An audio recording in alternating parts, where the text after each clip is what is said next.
agora a gente começa a nossa entrevista. Eu converso com a jornalista do grupo Band News FM, Aline Guedes, o engenheiro ambiental pós-graduando em Engenharia de Segurança do Trabalho, Eliel Neves, e a bacharel, licenciada e mestre em Ciência Social, Taiane Cavalcante. Pessoal, muito obrigado pela presença de vocês aqui.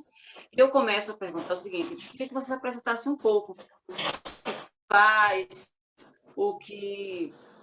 onde mora, com quem vive, enfim, o cotidiano de vocês um pouco, para a gente conhecer mais e falar no decorrer da entrevista.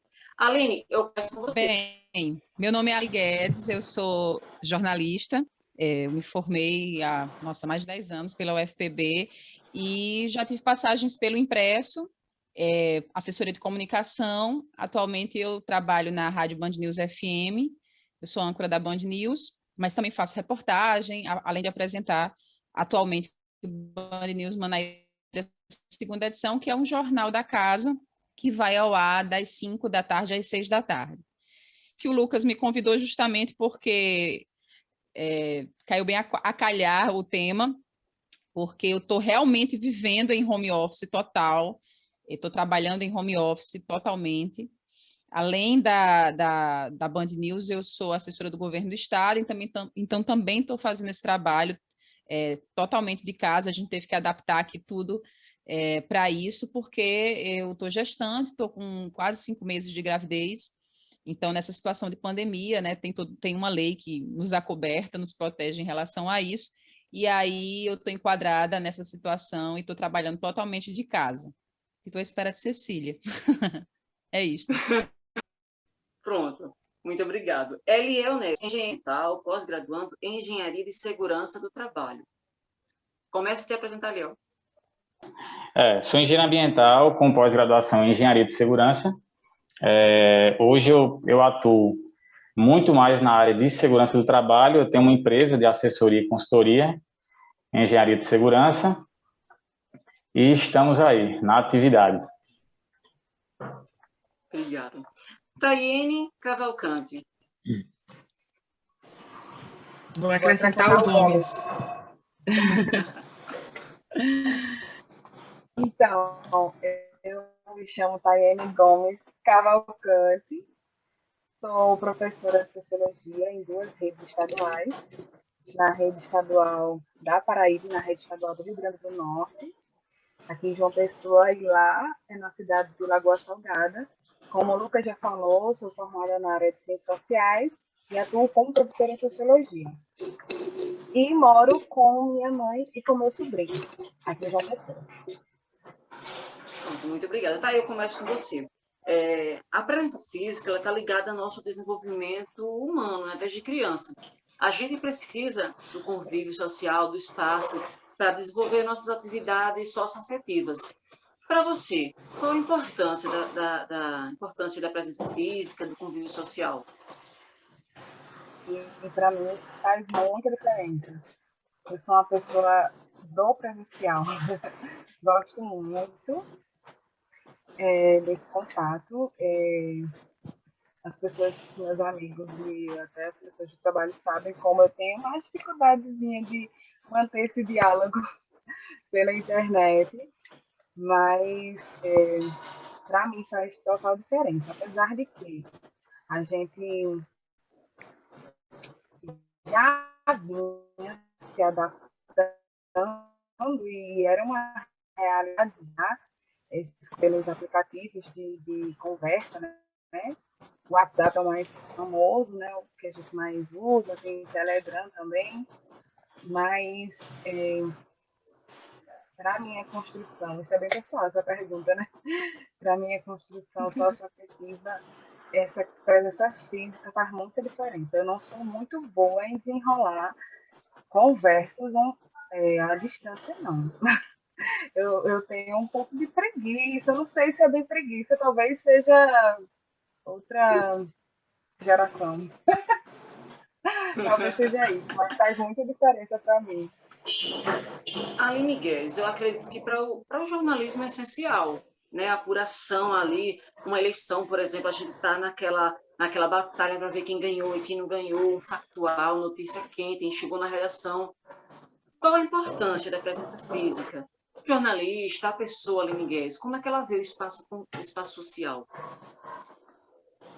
Total importância. Para mim também é de suma importância. A gente consegue hoje, graças à tecnologia, trabalhar de forma remota no jornalismo. E eu estou tendo que me adaptar a essa situação agora. Mas, por exemplo, mesmo trabalhando em rádio, quando eu precisava fazer alguma reportagem, como eu só preciso do áudio, eu não preciso da imagem, então muitas vezes eu poderia, por exemplo, fazer uma reportagem por telefone, pegar, falar com o entrevistado, olha, eu te ligo e a gente grava a sonora, ou então, hoje em dia, até pelo WhatsApp mesmo, às vezes a qualidade do áudio do WhatsApp às vezes é mais favorável do que por telefone.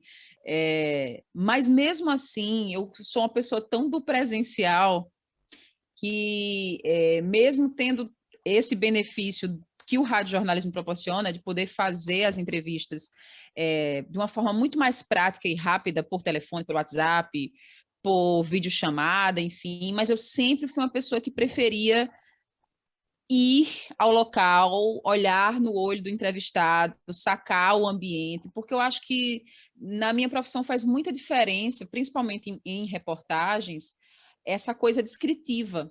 E que por telefone e por outras redes sociais ou plataformas, isso não seria possível, né? Eu descrever aquele ambiente, uma emoção que o entrevistado possa me passar, e como é que eu vou captar se for por telefone ou se for por uma, né, por uma mídia digital ou por WhatsApp, isso fica impossível. Eu sei que no final das contas vai ser só a minha voz e a voz do entrevistado, mas o que eu posso contar está muito além, entendeu? Eu acho que é só o meu olho e a minha percepção e o feeling e a conversa prévia que podem ditar isso e que dá uma diferença assim absurda no nível da qualidade da reportagem, porque essa descrição faz muita diferença, porque eu não tenho o recurso da imagem que o telejornalismo pode dar, que o impresso e que as reportagens, a web jornalismo pode dar com as fotos, com o videografismo, com gráficos. Eu não tenho, eu só tenho uma voz,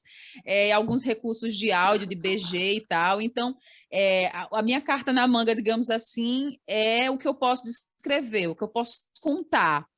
É meio que uma história de imergir num livro, sabe? Quando você está lendo uma história e você meio que imagina aquela situação, aquele ambiente, pelo que o livro a gente de rádio, eu acho isso fundamental. E no dia a dia, eu tô gravando um podcast aqui, né, menina? Não tem só eu, desculpa. Mas, desculpa.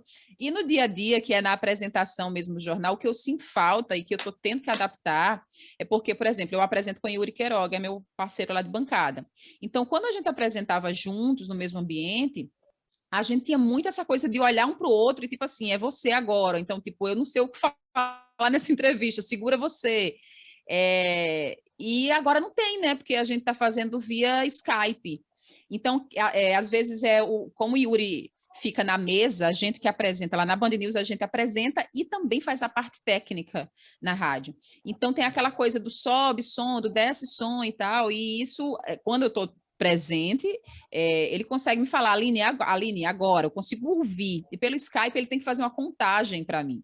Tipo assim, ele fala, Aline, você vai ler tal cabeça de boletim agora, você vai chamar tal reportagem agora. E aí ele faz 3, 2, 1, para eu me tocar e entrar, não entrar na hora errada. Então a gente está tendo que adaptar, mas é difícil, assim, sabe, não ter esse olho no olho. Eu faço reportagens de casa, mas sendo bem honesta, as reportagens são muito superficiais, ao meu ver. São muito factuais e tal. Não dá para fazer uma reportagem especial totalmente de casa, nessa situação que eu estou. Se eu tiver que fazer, eu vou falar, Sâmara, que é minha chefe, eu vou sair, tá? Vou pôr todos os protocolos da OMS e vou. Porque não tem como não, Lucas. Eu acho bem essencial e para a reportagem especial, eu acho essencial. Para as outras formas de trabalho, a gente está dando uma adaptada, mas é difícil ainda, eu sinto falta. O rádio, eu gosto muito de rádio porque a gente sente a emoção, aquele debate que está acontecendo, mas a televisão você vê o que está passando, né? Você sente mais. Eliel, um engenheiro ambiental, né? E aí, como é que é para tu, tanto profissionalmente, pessoalmente, qual a importância do espaço físico? Bom, eu estava ouvindo aqui vocês falando e eu sou total avesso dessa nova onda, né, de tudo ser de forma remota. Até porque eu trabalho justamente muito com o presencial, é o olho no olho, é eu checar nas pessoas em que estão ali na minha frente, o meu público-alvo, eu saber se justamente o que eu estou falando está sendo assimilado, se realmente eu estou de alguma forma me fazendo entender, né? Eu trabalho muito, um dos carros-chefes da empresa é justamente treinamentos. Então, eu confesso que após março aí de 2020, esse lance aí de treinamento virtual, eu não curto, eu não gosto, eu não me sinto à vontade, entendeu? Quem me conhece sabe, eu estou super travado. Pessoalmente, eu já sou mais desenrolado. Então, para mim, eu acho que é muito essencial esse olho no olho, entendeu? É muito essencial mesmo. Na minha profissão, sem dúvida, o fato de você fazer algumas coisas de forma remota até atrapalha um pouco o resultado. Realmente. E eu conto com você, Léo. Qual foi a tua reação quando a pandemia chegou aqui na Paraíba? Assim, você falou aí em março, né? Isso você trabalhava em uma grande construtora aqui de uma pessoa, pediu demissão em 2019, e aí, quando estava abrindo tua empresa, veio a pandemia. Só aí não baixa, né? Em maio, tua filha nasceu. E aí veio a preocupação da nova empresa, o cuidado com teus pais, com os pais da tua esposa, sua esposa que também é engenheira, e aí tua cabeça estava fervilhando, né? Mas qual foi tua reação quando chegou aqui de um negócio novo? E aí, o que é que vão fazer? Inicialmente, eu acredito que, assim como a maioria de nós paraibanos, né, brasileiros de um modo geral, não imaginava a dimensão que tudo isso ia. Vocês estão me ouvindo? Sim? Eu não imaginava, né, essa dimensão que ia se tornar essa pandemia. Mas, assim, me causou um pouco de medo, né? Porque, como você bem falou, foram uma série de fatores. A gravidez da minha esposa, a saída de onde eu trabalhava, né, nessa construtora, eu dar eu galgar esse voo um pouco mais alto, que foi abrir a minha empresa, prospectar clientes, essa incerteza, né, do o que pode acontecer, né? Será que, por exemplo, o meu público-alvo, os meus clientes são construtoras. Então, em meados de abril, né, houve alguns decretos que as construtoras pararam durante um tempo. Enfim, eu pensei, putz, logo agora que está dando certo, né? Será que vai acontecer justamente o que eu mais temia, né? Mas, enfim, graças a Deus vem dando certo, apesar dos pesares, com todos os cuidados, né? Até porque veio o Liz, né? Veio a minha filha, eu tenho também os meus pais, que são idosos, também de risco, né? Meu pai, enfim, cuidado total. Eu acho que eu até exagero, né? As pessoas que me conhecem sabem que eu realmente parei de frequentar locais fechados, eu gostava de sair, eu parei. E tudo isso fez com que os cuidados aumentassem e, graças a Deus, ninguém, né, da nossa família foi infectado e também no trabalho não afetou tanto também, entendeu? Tá certo. Taiane, você estava me falando que a sua mãe ela não tem 100% da respiração, né? E eu acho que foi um grande desafio para você quando a gente não tinha vivido ainda essa pandemia. A gente sabia da gripe, do H1N1, da gripe suína, mas uma pandemia que a gente teve que se adaptar ao nosso cotidiano, as aulas parou, você, professor, você sabe muito bem, esse EAD que sufoca, de uma certa maneira. Qual foi a tua reação quando pandemia, Brasil, Paraíba? De fato, a maior preocupação No meu caso, era mais com minha mãe, devido a esse problema que ela tem no pulmão, que é uma fibrose pulmonar. Além da fibrose, ela tem a esclerose sistêmica, são doenças autoimunes. E a minha maior preocupação era justamente isso. Se ela fosse infectada, que iria ser isso. Então, o meu maior medo era esse. Então, a primeira reação foi essa, mesmo de aceitar, né, essa nova forma, como pensando na prevenção, né, da minha família, principalmente dela.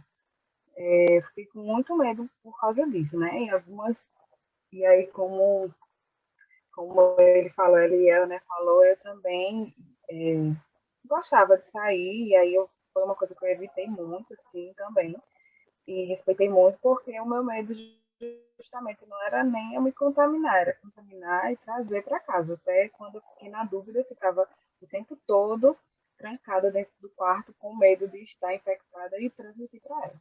Então, nas escolas, o regime da escola que eu trabalho aqui, em João Pessoa, é semipresencial, são plantões de atendimento. E lá, lá no Rio Grande do Norte, no estado do Rio Grande do Norte, é regular mesmo.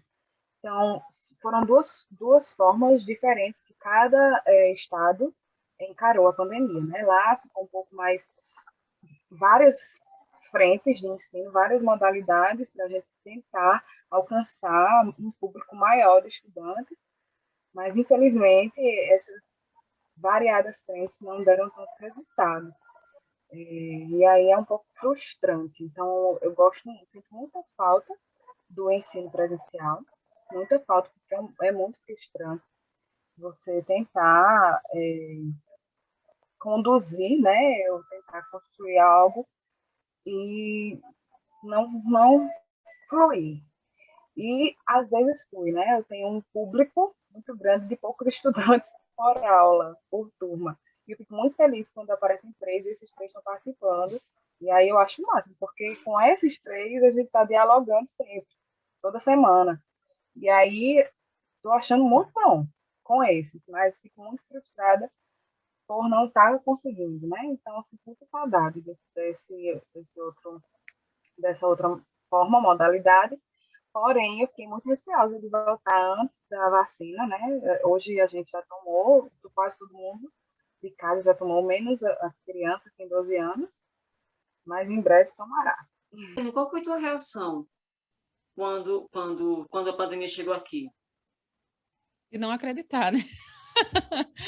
De não acreditar. Eu não acreditava mesmo, assim, que ia ser dessa forma que foi, porque eu lembro que a gente já trazia as notícias, mas eu falava, mas enfim, já teve vaca louca, já teve tanta febre por aí, não passa, não sai da Ásia, não vai vir para cá. E aí veio dessa forma louca, né? Enfim, logicamente fiquei com muito medo. Eu não peguei Covid, mas minha mãe pegou. E quando ela pegou, ela já me ligou assim: vim aqui na Unimed para ver o que é que eu estava sentindo. Estou com Covid, já estou com 40% do pulmão comprometido e já vou ficar aqui internada. Assim, foi uma loucura. Eu pensei que minha mãe ia morrer. Foi terrível, assim. Eu vi a morte, conversei, assim, tomei um café com a morte da minha mãe, assim, tranquilamente. Fiquei com muito, muito medo. Enfim, a pandemia veio para ressignificar tanta coisa, né? Assim, a nossa forma de ver a vida e tudo. Foi difícil para mim também. Eu também sou uma pessoa da aglomeração sadia, sou uma pessoa do beijo, do abraço, da conversa, do olho no olho, em tudo, no trabalho e na vida. E a gente teve que se readaptar e acho que está mais perto do que longe, né, da gente sair dessa situação.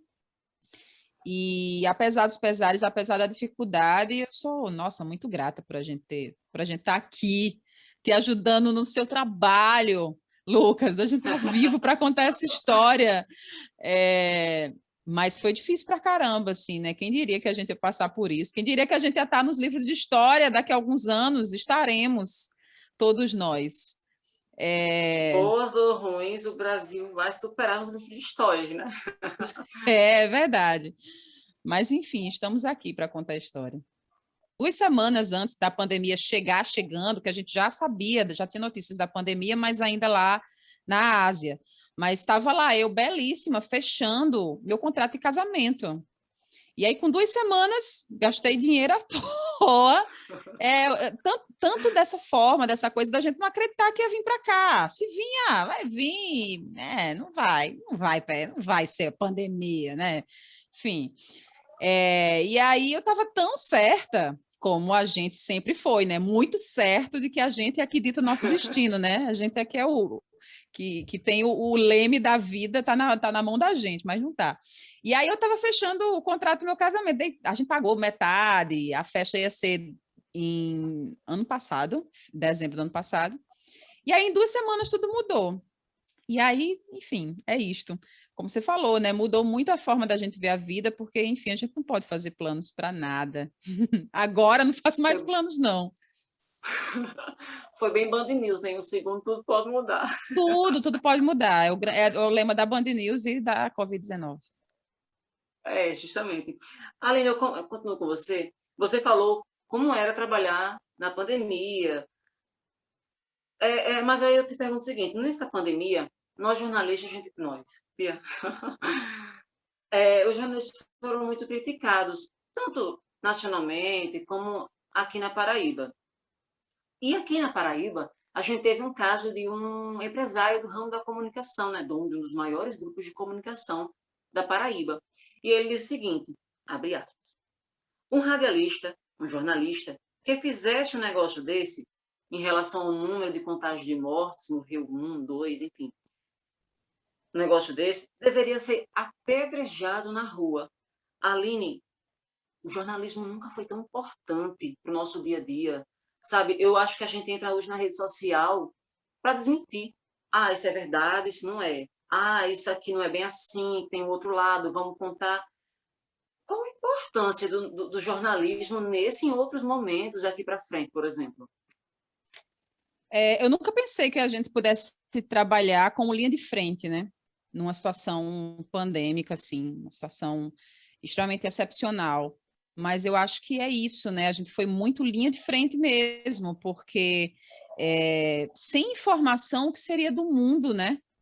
Num tempo em que essa informação era totalmente volúvel, porque o vírus era algo extremamente novo, então nem para os especialistas, eu não sei se vocês lembram, mas no início da pandemia a recomendação era não usar máscara, não sei se vocês lembram disso, porque foi mudando, né? O vírus chegou de uma forma assim, nas coxas dos cientistas e da comunidade médica, e eles também foram tendo que saber o que fazer com aquilo, né? Como resolver aquilo. Então, acho que informação nunca foi tão importante como num momento como esse, porque acho que o jornalismo a comunicação era o elo, né, entre a comunidade científica e médica e a população, e a gente também fazia parte daquilo, né?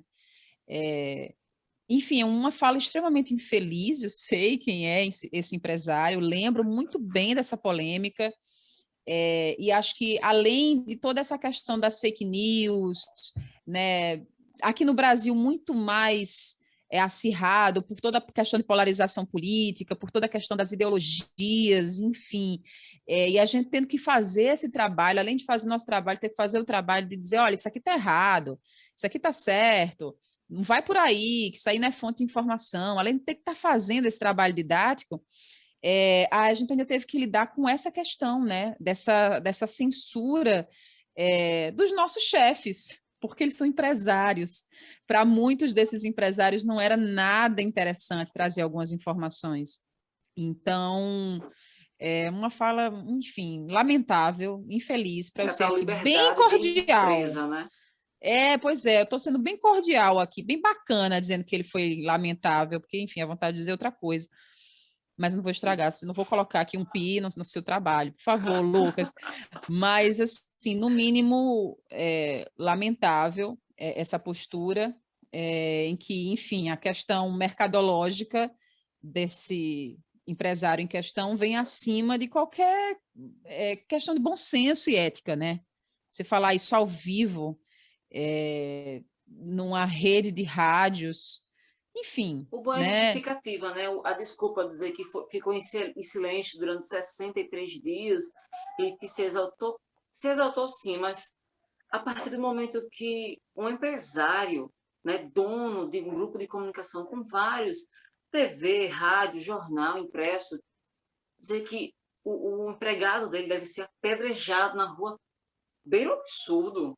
Beira o absurdo. É o absurdo para mim, né? Não tem a menor justificativa, não tem nem escavacando, assim, eu não consigo achar uma justificativa para isso, nada plausível, assim, não tem a menor cabimento, mas, assim, foi muito difícil mesmo trabalhar nessa época, porque a gente lutava, a gente tem que fazer nosso trabalho lutando contra as pessoas que não acreditavam na informação por questões políticas e ideológicas, e também os nossos próprios chefes, né? As pessoas que pagavam o nosso salário muitas vezes, porque a informação verdadeira, né, às vezes não batiam com os interesses, saca? Mercadológicos, financeiros, econômicos da empresa. Então era muito difícil. Está sendo muito difícil até agora. Entendo. Bom, Eliel, você estava me falando que é muito difícil para você, um engenheiro, trabalhar na sua área, por exemplo, com treinamento virtualmente. Mas como é que está sendo? Me explica, não falasse abertamente, mas como é que foi, como é que está sendo trabalhar durante a pandemia, o que mudou? Assim, no início, repito, né, houve aquele pânico, né, aquele medo de todo mundo. Eu, inclusive, fiquei com vontade de não ir trabalhar no tempo, né? Eu até brincava, disse, bom, eu sou autônomo agora, então eu não vou me arriscar, né? Com a pequenininha em casa. Mas aí, cara, a gente teve que continuar, né? A gente teve que aprender a lidar com tudo isso. Hoje pode-se dizer que a gente está conseguindo, né? Aos trancos e barrancos aí a gente vem conseguindo.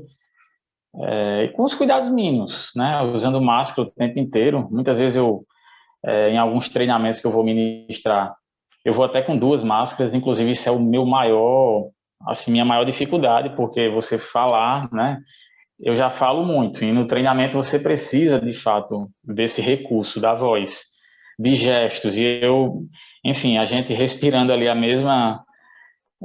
o tempo inteiro, isso atrapalha um bocado. Mas houveram muitas mudanças, né? Nos ambientes de trabalho, a gente teve que se adaptar em muita coisa, aumentar, por exemplo, como eu já falei, meu público-alvo são construtoras. Então, a gente teve que criar, por exemplo, normas internas com base em determinações e orientações de autoridades sanitárias. A gente teve que aumentar, por exemplo, o número de lavatórios. A gente teve que fracionar a quantidade de pessoas em um mesmo ambiente. Hora de refeições, mesma coisa. A gente teve que colocar, por exemplo, pessoas para fiscalizar a quantidade de usuários em banheiros, refeitórios, áreas de vivência de um modo geral, treinamentos de igual forma, ou seja, eu posso dizer que a gente está tendo que aprendeu muita coisa e vem dando certo, né, com os cuidados, e a gente cobra muito, né, nos ambientes de trabalho o tempo inteiro tem que estar com a máscara. E eu, particularmente, eu costumo não baixar a guarda, né? Eu costumo não baixar a guarda. A gente percebe que muitas pessoas, com o passar do tempo, vai meio que, isso aí, não, se eu não peguei até agora, eu não vou pegar. Eu conheço muitas pessoas que dizem isso. Tu vai deixar de viver por conta desse vírus. Não já se vacinou, então já dá para voltar numa vida social normal. Mas eu não acredito, eu não vou por aí. E eu acredito muito que vem dando certo dessa forma e assim espero continuar, né? Taiane, é bem difícil para uma professora, 2 estados, ter que estar lá, ter que estar aqui, dar aula. A gente não estava acostumado, a gente nunca usou tanto a internet, o vídeo, e a gente teve que estar preparado do dia para a noite para dar as aulas, para dar uma prova. A gente sabia muitas vezes que ia rolar uma cola ali, mas a gente não podia fazer nada, né? A gente tinha que dar aula. Está sendo muito difícil, não só para os professores, mas também com os estudantes também. Muito. Como eu estava dizendo antes, a gente tenta de todas as formas alcançar né? Que aquele conhecimento, que aquele conteúdo consiga chegar nas diversas realidades, mas é muito difícil. Tanto pelo acesso, quanto pela qualidade de como vai chegar esse material, a falta de interação, de interatividade, muitas vezes com o professor. A gente tem possibilidade de disponibilizar material impresso, a gente tem as atividades online, tem os recursos, as aulas síncronas e assíncronas, mas ainda assim existe uma gama de dificuldades e, fora isso, para a gente se disciplinar, né? Nós, professores, e que temos já essa rotina, já é muito difícil para criar uma rotina de estudos e conciliar com o dia a dia, com casa, com as novas demandas que se acumularam com as demandas antes, ficou muito, muito complicado mesmo. A gente tem realidades de pessoas, e assim, o ambiente escolar, ele proporcionava muitas coisas. Muita gente não tem acesso à internet em casa, né? Que para fazer essa muita gente que a merenda, por exemplo, que é um, que é um direito, né? Os estudantes ficaram sem acesso, então muita gente passa dificuldade com a alimentação, não estava tendo mais acesso. Enfim, espaço adequado para estudar, né? Como biblioteca, acesso a outros recursos que ficaram difíceis, né? Então, se é difícil para a gente, os estudantes, eu acredito que seja muito mais. Então, a gente tenta compreender, mas ao mesmo tempo fica angustiado, né? E é uma frustração, né? Então, os pequenos sucessos que a gente consegue, né, alcança, a gente comemora muito, né? Porque realmente é uma realidade muito difícil. E a gente tem que ponderar muito. É. E aí, Taine, a pandemia deixou algumas lições para a gente, né? Quais mudanças poderão surgir com essa crise? Quais lições vai deixar para a gente, para as próximas gerações? Eu tenho medo. Eu tenho muito, muito medo de que, por exemplo, pensando no meu trabalho, que o que se aprendeu seja usado como forma de exploração, né? O que se aprendeu com a pandemia, o ensino remoto híbrido, por exemplo, seja uma forma de utilizar, colocar que os professores tenham salas de aula cada vez maiores, né, com estudantes, responsabilidades com estudantes que estão em casa, com estudantes que estão presencialmente. Eu tenho muito medo disso. Eu estou muito angustiada com o que eu vejo, com as reações das pessoas, com o pensamento das pessoas, com a negação das pessoas, com o que as pessoas, com os retrocessos que a gente tem vivido. Então, eu não sei se a pandemia despertou alguma coisa boa no coração da gente, não, sabe? Eu, tendo, eu tenho muito medo do que ainda a gente está vivendo, né? Esse retrocesso em cima de retrocesso. E esses pensamentos, como vocês estavam dizendo, mercadológicos, a gente vê isso, né? Muito, muito forte em todas as áreas. E me angustia muito ver a situação que a gente está vivendo, apesar de uma pandemia que, teoricamente, deveria despertar a solidariedade, o pensamento coletivo, mas não é isso que eu estou visualizando. Se vocês estiverem visualizando, tem uma luz aí e me diga, olha, tem esse caminho aqui, bonzinho. Mas eu não, infelizmente, assim, no geral, falando no geral, né? Claro que a gente tem ações e mobilizações e a gente tem muita gente resistindo, né? Resistindo. Aline, o Exatamente. jornalismo se mostra que vai ser, que é, né, crucial no nosso dia a dia, que é essencial, né? E aí, como é que vai ser o jornalismo aqui para frente? Como é que tu acha que vai ser? Eu também tenho medo. Eu sou meio Eu sou meio a cavaleira do apocalipse, assim, às vezes eu não sou tão positiva, assim, no começo nossa, eu lembro que no começo da pandemia eu fazia um podcast até para rádio, Diário da Quarentena, e fazia umas poesias, assim, ai, gente, olha, o que é que vamos trazer de lição, né, aquela coisa bem romantizada. Só 6 meses depois já pensava totalmente diferente, né? Eu tava lá, louca, Cavaleiro do Apocalipse, demonizando tudo. Mas é porque eu acho que a gente começa a cair a ficha. Eu me lembro que um dia antes de eu me afastar da rádio, porque, enfim, hoje é pela gestação, mas eu passei 6 meses longe da rádio, trabalhando de casa, afastada, porque eu tenho asma. Então, eu me lembro que um dia antes eu lembro que eu e Yuri, a gente falou assim, olha, a gente não sabe o que está vindo por aí, a gente não sabe o que a gente está começando a viver, mas uma coisa é certa, isso que a gente vai passar vai dizer muito de nós, vai escancarar o que nós somos como humanidade. E aí, no começo, eu romantizava, assim, achava que, enfim, né, a nossa humanidade, a solidariedade, a empatia, caramba nenhum, né? Enfim, eu acho que mostrou uma face muito cruel de quem a gente é. Lógico, né? Existem, enfim, exemplos maravilhosos de empatia, de solidariedade, de humanidade, de fato. Mas na grande maioria escrachou, assim, jogou na nossa cara uma face horrível da humanidade. E assim, eu acho que um ponto positivo que a gente pode entender e ter a certeza, assim, não é possível que ninguém tenha entendido isso. A gente não tem o controle da nossa vida. A gente não tem essa coisa, quando a gente virava o ano, a gente fazia resoluções de ano novo. Porque esse ano eu vou viajar para tal lugar, vou emagrecer 2 quilos, vou correr atrás de tal curso. Que nada, a gente não tem o controle da nossa vida e a pandemia veio para nos mostrar isso. E eu acho que isso nos traz uma certa humildade forçada, né?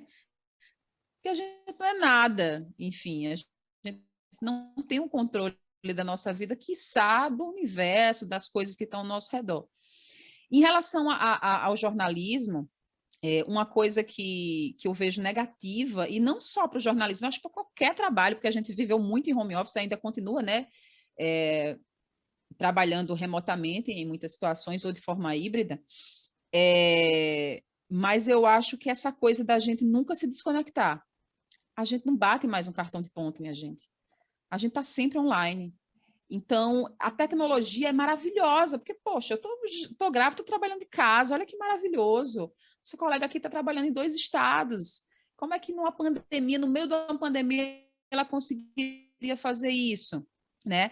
Como é que ele conseguiria ter a sua própria empresa e ter essa autonomia de falar assim, não, eu só vou voltar quando eu me sinto seguro. Então, o que eu puder fazer de forma híbrida ou remota, eu vou fazer. Em outros tempos, talvez, se a gente estivesse vivendo na gripe espanhola, a gente não ia ter essas alternativas. A tecnologia é muito bom porque nos rende essas alternativas.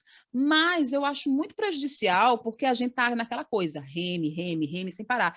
A gente não bate mais no cartão de ponto, a gente está sempre conectado. A gente não tem a hora de entrar e sair, então a gente não sabe mais o que é a nossa vida pessoal da nossa vida profissional. E a gente se cobra, por mais que a gente fale, não, peraí, eu não estou no meu horário de trabalho, mas a gente se cobra, a gente vai chegar uma notificação no nosso e-mail, vai chegar uma notificação no nosso WhatsApp, do meu chefe, do seu aluno, a gente vai ver do seu cliente, a gente vai ver. Então, eu acho que isso é muito perigoso, sabe? E eu acho que essa questão remota veio para ficar.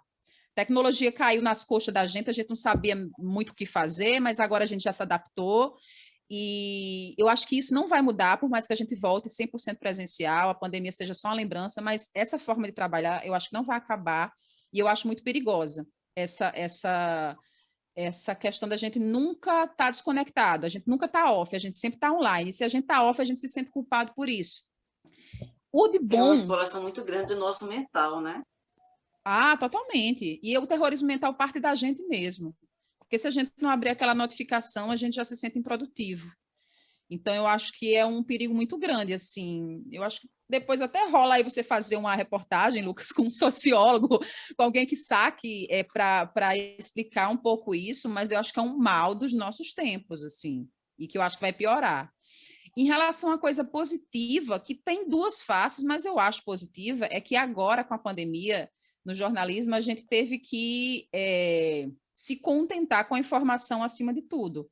A gente, no meio que, numa situação como essa, que às vezes a gente só tinha um áudio do WhatsApp, ou um selfie que alguém mandava para a TV, a gente teve que meio que deixar de lado as nossas frescurices de qualidade técnica.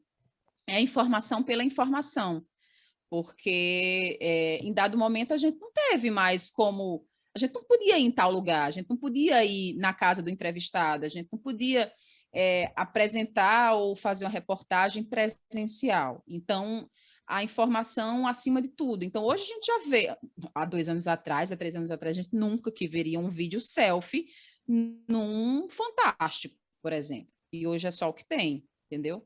É a informação acima da qualidade. É duas faces, porque eu também prezo pela qualidade. Eu acho que não deve ser totalmente escanteada, mas só em saber que os grandes conglomerados de notícia, as grandes empresas de jornalismo, elas se abriram para isso, porque antes existia uma certa resistência, eu acho isso muito bom, entendeu? A informação acima de tudo. E, no final das contas, é o que interessa, né? Bom, minha gente, muito obrigado. Vou terminar a nossa entrevista. Eu estou muito grato de ter recebido a Aline Guedes, a futura mamãe da Cecília. Se ela puxar a mãe, eu espero que ela trabalhe com a mim, com o tio dela, tá certo? Tá certo, tá anotado, tá gravado aqui. Taiane, muito obrigado. Dizem que o aluno ele se destaca por 3 coisas. Ou ele é muito bagunceiro, ou ele é muito inteligente, ou ele é muito calado. Eu acho que eu era os 3. Era os 3. Muito inteligente, muito bagunceiro, e às vezes não adiantava postar que ele não abria. Não comparecia nas aulas.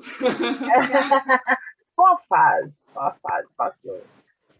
Pois é. Eliel, eu espero que seu Francisco e Dona Juraci vejam esse vídeo e compartilhe com todo mundo. Muito obrigado. Valeu, Lucas. Eu que agradeço. Tchau, minha gente. Obrigada, Lucas. Tchau.